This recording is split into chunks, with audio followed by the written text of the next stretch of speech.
in Christ. Those, especially those in the household of faith. Hallelujah.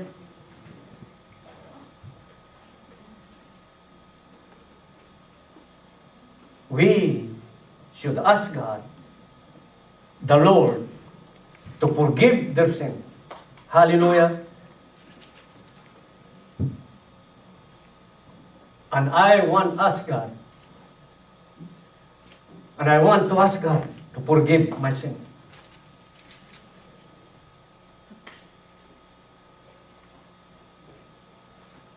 Because Christ offered himself as a sinless sacrifice that all might be forgiven. Amen.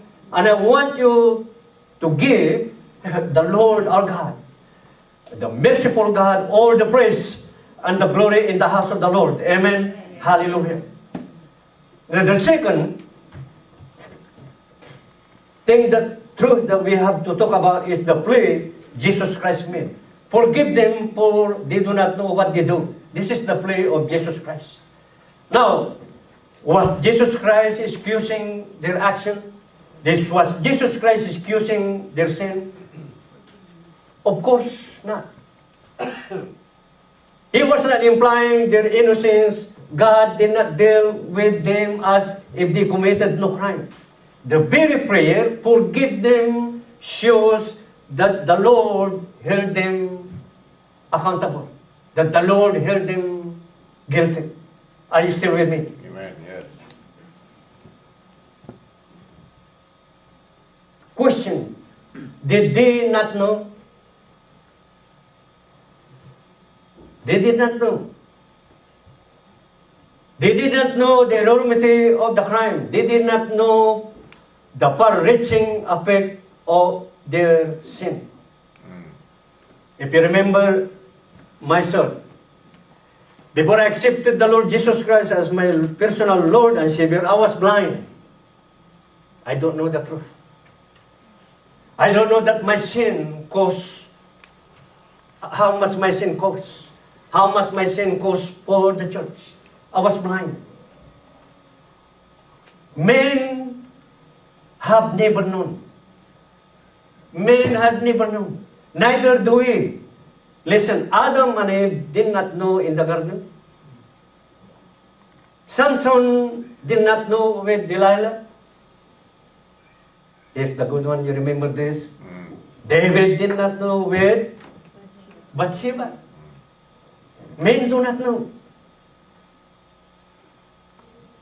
And today, I tell you, beloved, men do not know the consequences of their sin. They do not know how much their sin costs God. Hallelujah. Do you remember that song? You know how much it costs for my sin?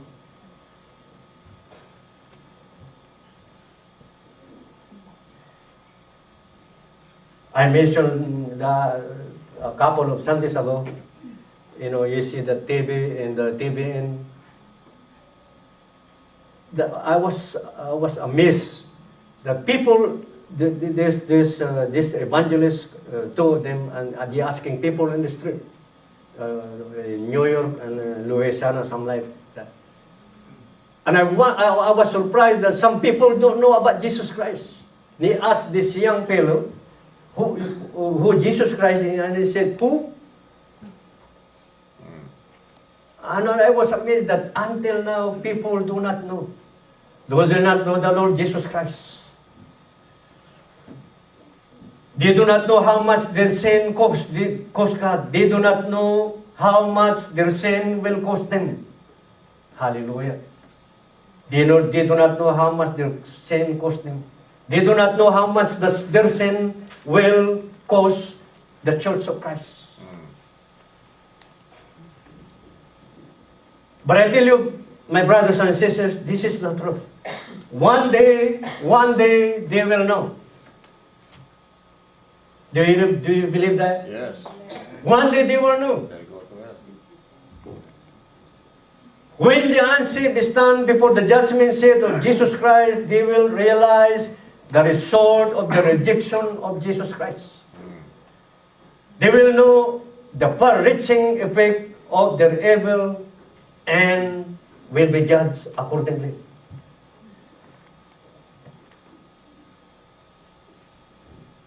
The next question is, was Jesus Christ's prayer answered? Was Jesus Christ's prayer answered? Yes. Even before he died on that cross, remember, a thief on that cross next to him turned to him in faith saying, remember me when you come into your kingdom. On the day of the Pentecost, Jesus Christ prayed for the answer. And today, my brothers and sisters, Jesus Christ, prayer is answered when people accept His offer for forgiveness. Are you still with me? Amen. That's why it's our responsibility. You and I should share the good news, should share the gospel of our Jesus Christ in any time we have the chance. We should have heart of sensitivity. Our heart should be sensitive to be ready to share the word in time of need. Amen. Are you still with me? Amen. Hallelujah. And thirdly, the precedent which Jesus Christ said. In our scripture, in Luke chapter 23, verse 34 to 38, you and I see Jesus Christ setting a precedent for all time.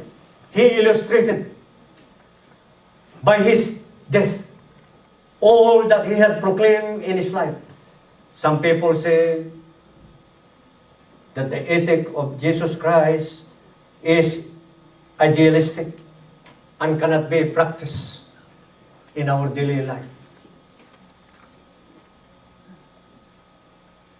But here, you and I see the showing that it can be practiced if we are to be the disciples of Jesus Christ. Are you the disciples of Jesus Christ? Please do not answer. Amen. Letter A, Christ love instead of retaliating. All these things that we heard today, if this is done to you, what's your first reaction?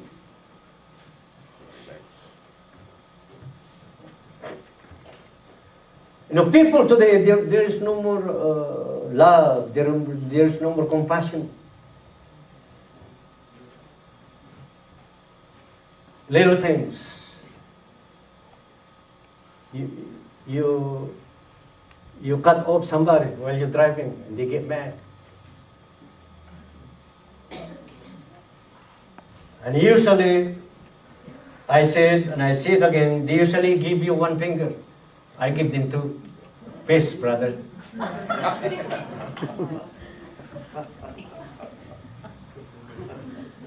They have no compassion. I mean, they get mad at everything.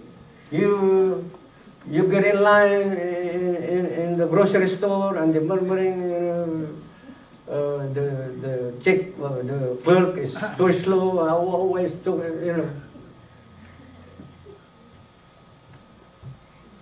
Christ's love instead of retaliating. You and I would have been ready to blast, see? To blast those beneath the cross from the face of the earth.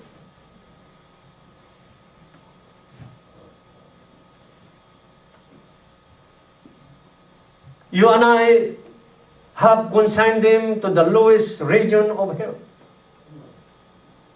But I tell you, beloved, not our Lord Jesus Christ. Can somebody say amen? Amen. Not our Lord Jesus Christ. Jesus Christ had told His disciples, and He is telling you and me today, in Matthew chapter 5, verse 44, love your enemies, bless those who curse you, do not do good to those who hate you, and pray for those who spitefully use and persecute you. Amen. I know it's hard to do while we are still in this place. Tahimik. Why forgive? Why love your enemies?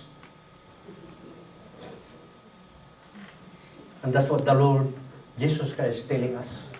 Love your enemies. And I mention it again